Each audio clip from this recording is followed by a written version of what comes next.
Hindi lahat ng ubo pare-pareho.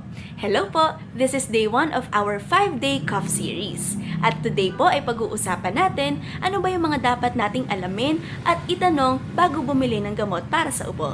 Unang tanong po, meron bang plema ang iyong ubo? Iba po kasi ang gamot na kailangan kapag may plema ang iyong ubo at iba din po ang gamot kapag tuyo naman po ang iyong ubo. Pangalawang tanong, ilang araw na po ba yung ubo mo? Kasi kapag more than 1 week or mga 2 weeks na po yung ubo natin, baka mas mainam po na ipa-check up na natin kay doc. Pangatlong tanong, meron po bang kasamang lagnat o sipon yung ubo mo? Mas maganda po kasi kung inumin natin yung mga combination drugs kasi matitreat na po nito lahat ng sintomas ng ubo, sipon at lagnat. May asthma ka ba or naninigarilyo? Kasi may mga gamot po na hindi po pwede para sa mga asthmatic nating patients. May iniinom ka na bang ibang gamot?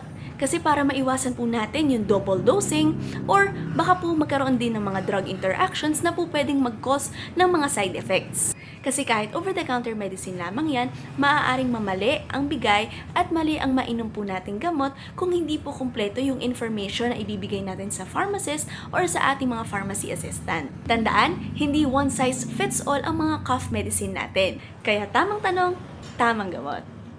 Ako nga po pala, si Denise Tayag at ito ang MedExplain. Gabay sa gamot, hatid na Medex Pharmacy. Visit us at National Road, Limay, Bataan, tapat lang po ng Gabaldon Elementary School. See you!